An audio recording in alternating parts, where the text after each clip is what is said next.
to me, business is the ultimate game, or it doesn't even have to be business. Like doing podcasts like this, hanging out on Clubhouse, talking to people, providing value, shooting YouTube videos. Those to me, these are all modern games. And look, it is a game in itself. It's a puzzle where if I can spend 45 minutes recording something and it can go to thousands of people, like that's fun. That's leverage. And plus people are growing from that too. And I'm growing from it as well.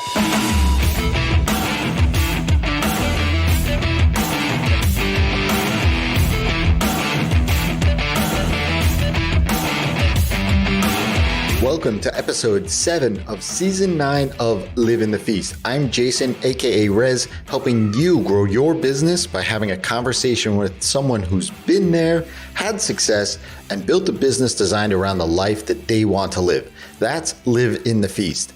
If this is your first time listening, hit that subscribe button so that you get notified every time a new episode drops.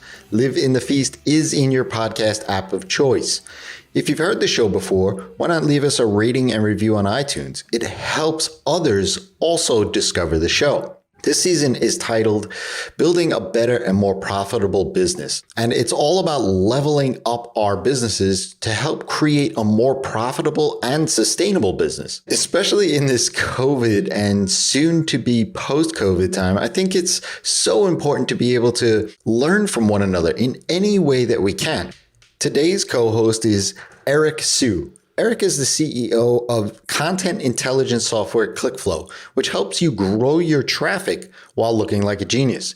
He also owns the ad agency Single Grain and has worked with companies such as Amazon, Airbnb, Salesforce, and Uber. Eric shared this 3-word tweet on January 1st, which said, 2021 word harvest. I replied back and invited him on the show to talk all about that and all about his book, Leveling Up, because, well, this season is all about leveling up, right? So he was super gracious to come on to the show and share more details on that. In the show, we dive into how to maintain focus with all of the various opportunities out there that come at us from all different angles. We also talk about different habits, traits, and power-ups. As you'll see in this episode, we geek out about Blizzard and video games all throughout this episode and how these power-ups can affect your business in a compounding way. And then 2 specific chapters in his book called Thievery and Alchemy as power-ups for you in your business and life. There's a bonus episode of this conversation available inside Feast Club where Eric dives into his strategy for Clubhouse and how he takes the networking at scale over there off the platform and how you can use this strategy for any social media platform. Check out feastclub.co for more information about Feast Club and listen to that episode.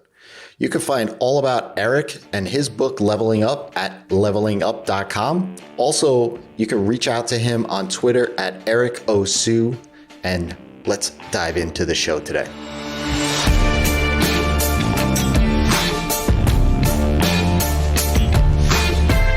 Are you feeling like you're in a silo all by yourself with no one to bounce ideas off of? Are you looking to get predictable revenue into your service-based business? Do you want better clients who respect you? Well, gain the support from like-minded developers, designers, and other creative professionals providing client services inside a Feast Club. Forget those stale articles from 2008 giving you advice on how to run your business. It's 2021. Join Feast Club today and get access to a community, including myself, where we share what we're working on in real time, strategies and resources that work in today's market, and ideas and support for one another in a safe place.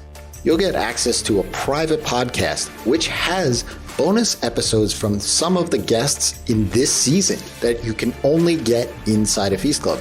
You'll also get access to a monthly 1-hour virtual meetup, a private Slack and Circle community, member-only content library, access to message yours truly directly. Also, you're going to get exclusive expert workshops from folks like Kaylee Moore on pricing, Robin Kennedy on email, and Nick Gulig on sales, and so many more. There is no better time than right now to learn from those a few steps ahead of you and leverage your skills to help and support others to grow all of our businesses together.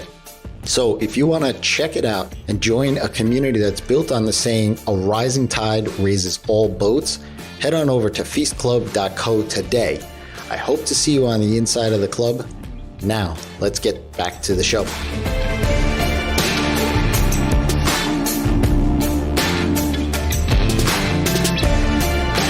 Welcome, Feasters, to another episode of Live in the Feast. I am super excited to have Eric on the show. Welcome, Eric.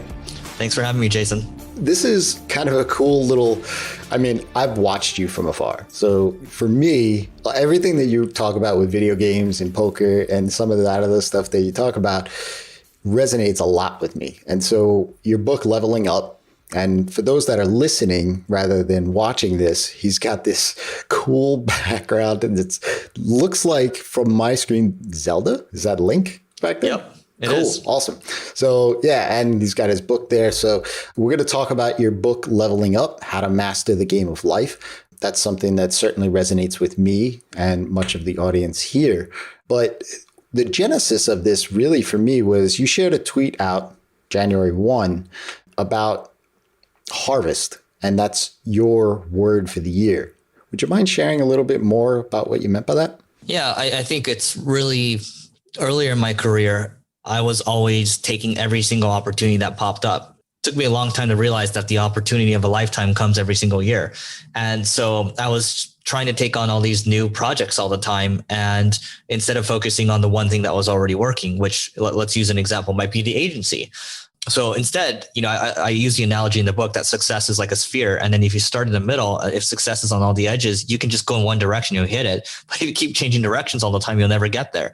And so the reason I chose Harvest this year is because we have enough stuff going on already and they're all amazing projects and we don't need to take on more. We've got the team that can, take on all these, we've got, great leaders for each and every one of these projects. So it's not to try to stack on more stuff. It's to try to make the most of what we already have. And that's why I chose Harvest. I like that. Yeah. I always look at every year as sort of themes, not necessarily goals or resolutions to hit, just a theme. So for me, one of the themes this year is legacy. Right? So I have two young boys. So I'm trying to figure out what am I leaving behind, not just necessarily what professionally, but personally, what are they picking up and things like that. So I love that you talked about that as a sphere. And if you keep changing direction, that's going to be one of those images in my head for a long time, especially when we as entrepreneurs get, hey, would you like to speak at this conference? Or, all of these opportunities come from everywhere. The focus gets diluted often. How do you maintain that focus? How do you say, oh, look, these opportunities are here. I want to stay straight. Yeah, I think for now, it's just understanding that we have business goals for the year and some goals, I have personal goals, health goals, travel goals. I put it on a Post-it and that Post-it goes right in my bathroom mirror. And so I stare at that when I'm brushing my teeth. I also have one right next to me, when I'm at home in front of on my computer monitor. So I'm just looking at these, I'm constantly reinforcing in my mind. Yeah, the team understands too that we're not trying to take on more stuff. And so that's how I stay focused. And, focus is really just, people, you hear the platitudes all the time, right? It's not the platitudes, but you hear the cliches all the time. It's about saying no. And it's what it truly is. But the art of saying no is actually fairly difficult because I think most people have difficulty finding a nice way to say no. Mm-hmm. So how would you say no? The way I say it, and maybe it's not the nicest way, but I just say, hey, I'm honestly, I would love to, but I'm overcommitted with projects right now. So I just can't. Yeah. I think that's something that I had to learn a long time ago. And I've been decade plus in running my own business. Mm-hmm. Saying no was almost like initially you're like, I can't, I have to say it. Yes. I have to say yes to everything. Right. It was actually hearing somebody else saying that it's okay to say no. It was like giving me permission to say no. Yeah. Yeah. It's funny how that works. So your background, and I have a couple of questions specifically on the book.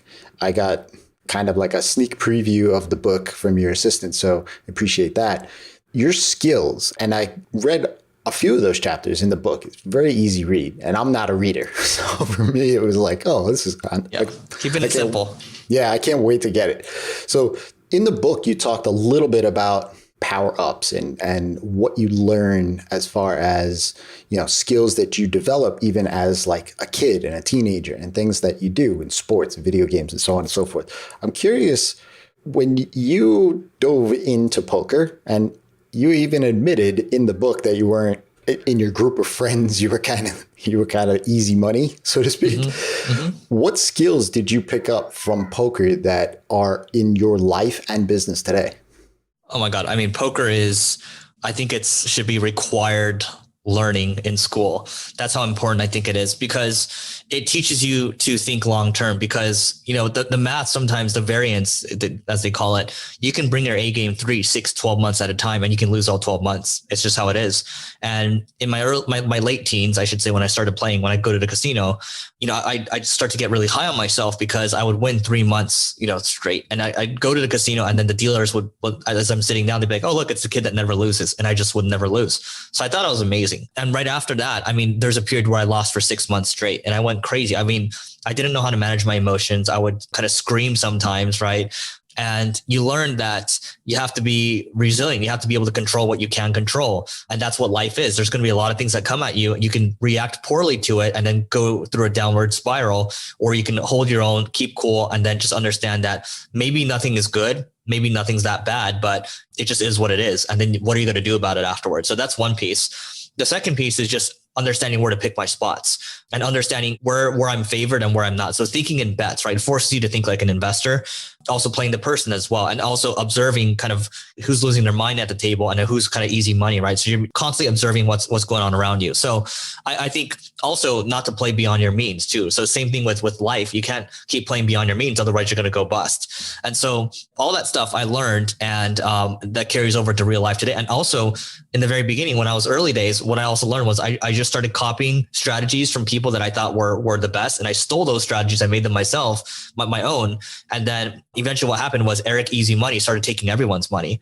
And it no longer became fun, because I was so competitive, and I want to make sure, back from my gaming days, that if I won, I want to make sure that I step on you and you don't get up. Right. And that's it. So like, that's maybe not a good thing. And that's something that I don't want to, keep with me throughout life. So yeah.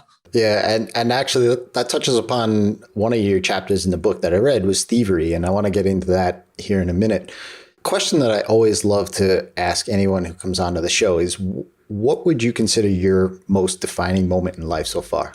I think it would be, there's one moment when I was leading marketing at a startup. I was 25 or 26 years old. And a month into the job, the CEO pulled me aside and said, "Hey, if you don't hit numbers this month, look, there's 80 people's families, they're riding on your shoulders, and we're going to have to let you go."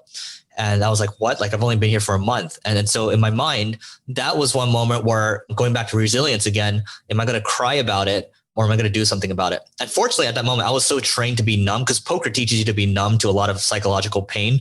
And so I was like, "Yeah, okay, let's do it." And what I did was I had a chip on my shoulder too. "Oh, you're going to let me go? Okay, I'll show you." So I basically gambled the entire company away. And maybe it wasn't a gamble, it was a calculated bet, but it was an all-in bet. So I'm all in. I bet the entire company on YouTube advertising. And from then on, we went from, acquiring 200 users a month to 1,500 to 3,500 to like 55, 6,500. It just shot up from there. We raised our Series B, and, we were able to kind of move the company in the right direction. And so, yeah, I have to attribute a lot of that to poker, and also like how I responded in that situation. So that was a big piece of it. The second one would be over a period of time. That's me taking over Single Grain and buying it for $2. But, that's a drawn out story. So, yeah. And Single Grain's your agency right now. And who do you specifically help in your agency? Yeah, so we primarily serve SaaS companies. SaaS, education, and e-commerce are kind of the 2-3 areas that we quote unquote focus on. Just because I have a foothold in SaaS, I speak at SaaS conferences. I know a lot of the players, and we just do well from that perspective. And plus, we have our own SaaS product too, so we just understand a lot of the dynamics of those types of businesses. Yeah, and I think that's smart too, rather than just, I'm an agency that does X for everyone, right? So going back to video games, I have to ask, do you play today? No, because to me, business is the ultimate game, or it doesn't even have to be business. Like doing podcasts like this, hanging out on Clubhouse, talking to people, providing value, shooting YouTube videos. Those to me, these are all modern games. And look, it is a game in itself. It's a puzzle where if I can spend 45 minutes recording something and it can go to thousands of people, like that's fun. That's leverage. And plus people are growing from that too. And I'm growing from it as well. So, when I'm playing a game, I've tried to play Zelda Breath of the Wild, and it's amazing. It looks amazing, but I'm just like, how many hours am I going to have to put into this? And is this a good use of my time?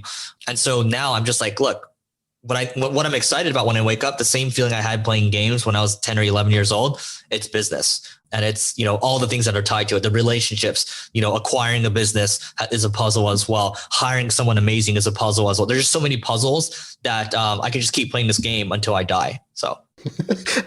Yeah, I'm the same way. Like I used to game a lot.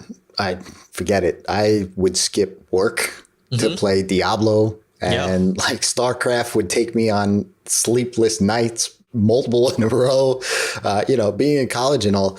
I mean, it was essentially like for me, when I started working and started being able to build things and I grew up as a coder, that became my video game because I was like, oh, I'm just getting to the next level, getting users in the door and all that. And so same thing today, I don't have video games. We have no consoles in the house or nothing of that nature. But even when I see it on the iPad or the phone or something like, hey, this is the game of the month. You got to download this. Somebody recommends something. I'm just like, I don't have time for that. Yeah. Well, it's the interest just isn't there anymore. I think it's, the analogy I like to use is that, when you're training in sports, football or whatever, if you overtrain, you're going to tear your ACL, you might tear your biceps, whatever. If you overtrain in the shadow world, which is gaming, for me, I remember, I became really unhealthy. And, there's a lot of negative stuff that started to happen because I stayed in that world for too long. But going to train in that world and bringing that back, those skills back, and then impacting the world in a positive way, I think that's very helpful. And to me, sports it's a version of gaming as well. It's just been around for a lot longer. I think the stigma, it's towards gaming, like video gaming right now, it is going to go away because it's inevitable at this point that it'll probably become a top 3, top 5 sport. It is in a lot of other countries. I shouldn't say most, but US, we're a little behind right now. So. Yeah, absolutely. I mean, I see that all the time on esports and, even on channels on TV. Like I could flip through the guide on the TV and see it. And it's like, man, where was this when I was a kid? Right? My grandma was like, you got to get away from the TV, like as a kid. And they just don't understand, right? I just wish my parents, when I was 10 or 11 years old, instead of, taking away my keyboard and my mouse, just saying, hey, Eric, out of curiosity, why are you so interested in this? What are you learning from it? What are you getting from it? And we could have had a conversation. And so it didn't happen, but I think hopefully this will give someone some ideas to go do that. Yeah.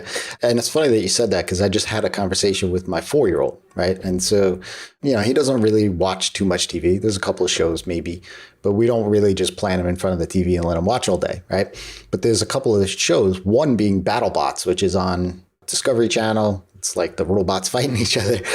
I asked him that. I said, what makes this so interesting to you? And he told me, and he was just like, he told me his version of what he's interpreting and seeing and stuff, but he knows the drivers, he knows the bots. I'm like, man, I'm casually watching with you, but you're in, and he's 4. And I'm like, he's watching this like it's his sport, I mean, reality is, we're probably a lot more capable than we think. Honestly, I think there's stories of 4 or 5-year-olds starting businesses, right? I think the earlier you start could be the better, right? So but that's your decision as a parent. Who knows? Right. Yeah. Yeah. And that's the thing too, is like my wife and I have had those conversations, right? I'm an entrepreneur. I've had my business for 10 years. My wife is a newly minted freelancer. And so I want my sons to explore whatever works for them, right? Whatever they're interested in, I want them to be happy. Not going to really push them down. I had a battle out with my mom when I was in college, when Silicon Valley started coming up through the ranks. I went through weeks on end. I was like, I'm leaving. I can code. I'm going out west. I lost that battle. She was like, look, you got to get the diploma. That's what you were here for. And, so like she was pretty straight and narrow with me there, but whatever makes them happy. And BattleBots makes them happy. And so it makes me happy. But what attracted me to the book initially was I read Atomic Habits. I've read multiple sort of like habit building books, audiobooks, listen to, things like that. And I'm a creature of habit. My wife will tell you that. And routine every morning, so on and so forth. But what it really attracted me to the book in and of itself was you as a businessman and successful in what you do, put that whole new spin around it where you literally say, if you just stack on power-ups, right? And that's what you're calling them in the books. Each chapter is essentially like a power-up. Then you start winning that game, right? And for me, that concept, it applied in when James Clear in Atomic Habits was like saying, hey, if going to the gym or losing weight is your goal, put your sneakers by the door and create that habit, right? And then the habit is to get in the car, so I understood that concept. But for you, where did it really click that said, hey, if I just increase these individual skills and sort of master these habits, everything starts compounding? Yeah, well, let's use Diablo as an example. So in Diablo, let's say you're the sorceress, so you can put up the ice shield, you can go to the mana shrine, you can collect all these things, and you get stronger and stronger, right? There's all these buffs. In EverQuest or World of Warcraft, you get a lot of buffs. You get stronger and stronger, whether you're adding armor, you're adding strength, you're adding intelligence, all that stuff, right? And so that to me, I guess it's kind of just stuck with me. So when I wake up in the morning, all the cliches people talk about, oh yeah, you got to meditate, you got to journal, you got to work out, intermittent fasting and all that stuff. So I do all that, right? But the reframe I have on it in the morning is, oh, I'm already getting stronger. Like when I'm sitting and meditating I don't do it for very long, 10 to 30 minutes or so. I'll hop on the Peloton, 20 to 45 minutes. I'll do my body workout. I fill out my 5-minute journal. I do all those things and I don't eat, right? So I'm like, I've stacked 5 or 6 things. And then waking up early is another stack, right? So I'm getting advantage on the day. So maybe I have 6 or 7 buffs in the morning when I'm getting started. So I'm already ready, right? And I know I'm ahead of other people already. And so part of me is very competitive, as you can tell. But to me, it's that's how I look at it. And also a lot of these skills, some of them, like when you're playing Diablo, by the way, you have a sword. If you keep using it over and over, the durability is going to drop. Like same thing when you work out. If you stop working out, you stop meditating, it's going to start to slowly decay.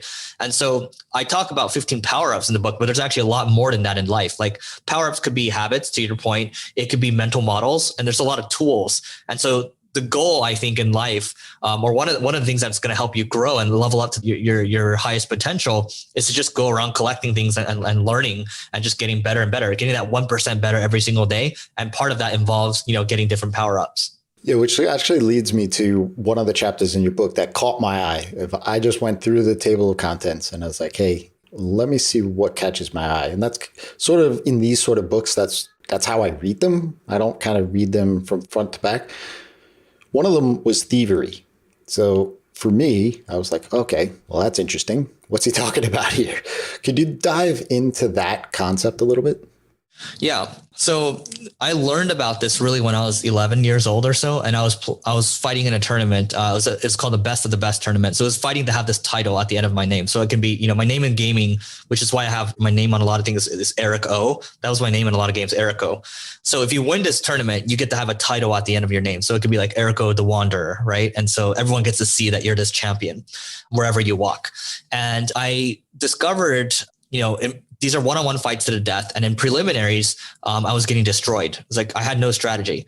And I got lucky with the timing where I got to watch someone that had a strategy figured out. And I watched and I was like, oh, this actually ties in back with my days of playing first-person shooters. Okay, I'm going to steal that and make it my own. And what happened after that was I swept everyone. I barely won against that person, but I swept everyone else by a large margin. And so my point of saying that, like at that age, I was like, oh, I think that's what I need to do. I just need to remix other stuff. And when you think about the mouse, Apple stole that from Xerox, right? And when you think about the GUI, the graphical user interface, Apple stole that from Xerox. When you think about SpaceX, the rockets coming back, it's still the same fundamental design as rockets we've seen in the past. It's just the big difference is they come back to Earth. And, Picasso said that great artists steal. And so when you think about that, it's like, oh, okay, really, we hold this thing about being original to be so sacred, when the reality is we're all just iterating on top of each other. People learning from this podcast, or me doing this book. You mentioned Atomic Habits. With this book, I've just reframed things a little bit, but at its essence, we are talking about habits and we're talking about mental models. And so I think the reason why I titled it Thievery is because it's such a nasty feeling when someone calls you a thief, or they say you're not original, blah, blah, blah. The reality is none of us are really that original. And so it's okay. My point of having such a sharp title is to tell people it's okay. Yeah. And that's why when I caught my eye and then I started reading that chapter, I was like, oh, okay. Yes. Again, it's more of that, hey, you can garner strategy. You were talking about poker earlier, right? You just learned a strategy on when to play the hand, when to fold, when to play above means and stuff like that. So for me, that was eye-opening to hear, because you're honest right up front. You're saying, hey, look, people share ideas. For the most part, we're humans.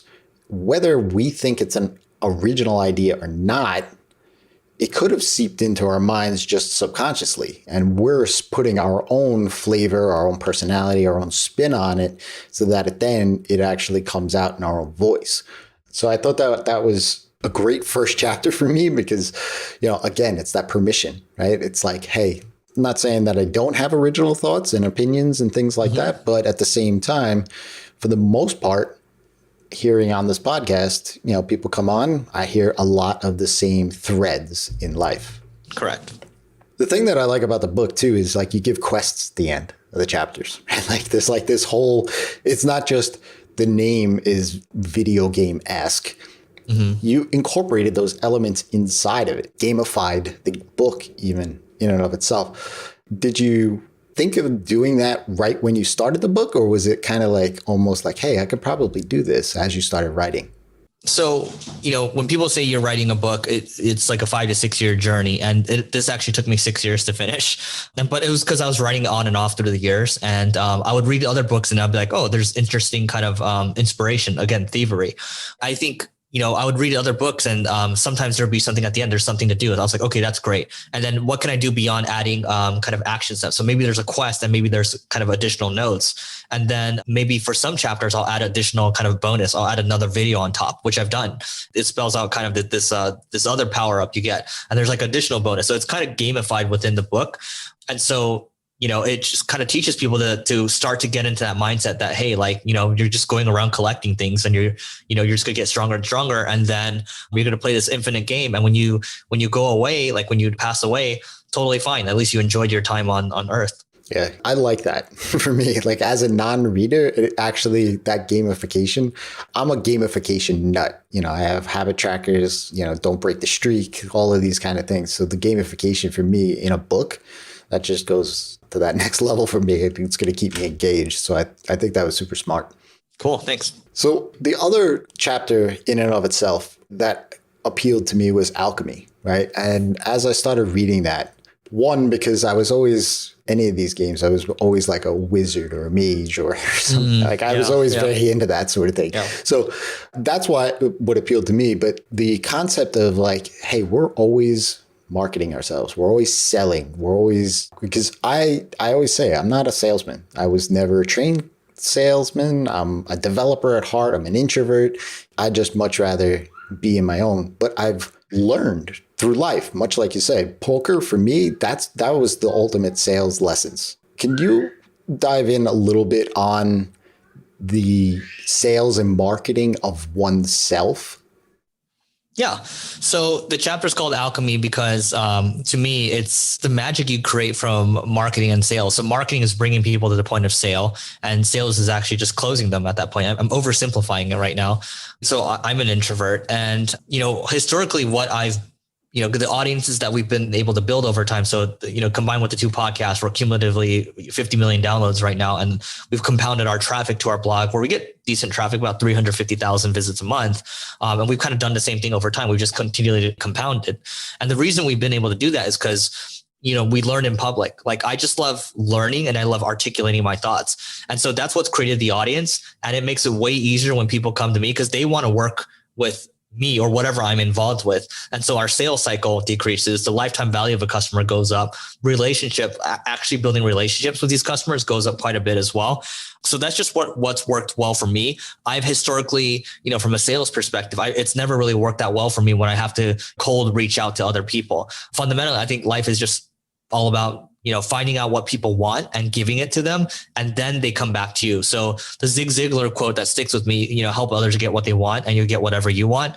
I mean, it just makes a lot of sense. So that's to me what Alchemy is about. And it doesn't need to be this complex thing because, to your point, we're always selling ourselves, and this is how we get what we want. One relative I know has always complained about, his circumstances in life, how he doesn't get what he needs. He's passed up for promotions, blah, blah, blah. But, how well have you kind of cultivated this alchemy power up, if at all? Yeah. I think we all have that one relative, right? That it always complains the negativity and so on and so forth, for sure. For me, that's something that I've sort of leaned in on, like you. Cold never really works. It's more of just, hey, I'm going to give value, and then with no expectation. The best man at my wedding, longtime friend, obviously, he always said, he always comes to empathy in one hand and being humble in the next. And when you do that, good things usually happen. So point that I want to bring back to is funny that you said Eric O, because I was going to ask that. Where does that fit in? Rez, for me, with 3 Z's, it was my handle in all my video games, because it's funny, as a Blizzard guy yourself, when StarCraft started and signed up to BattleNet, I was always Rez with 2 Z's. For whatever reason, it was taken already. And I was like, oh, come on. I just want to play. So I was like, I'm just going to add a 3rd Z and keep going and stuff. So that's funny. So before we sign off here, obviously the book is out. You're doing your thing, getting out there, spreading the good word. But what's up next for the next 6 to 12 months? Yeah. So, the book's coming out tomorrow, actually. So I'm trying to crank out as many podcasts and get them live before tomorrow or this week. So there's a whole game behind that, right? How week 1 sales work. But once the book comes out, we're going to be focusing on a book funnel. So we're going to be tying in a journal with it as well, like building habits. It's a habit journal, basically.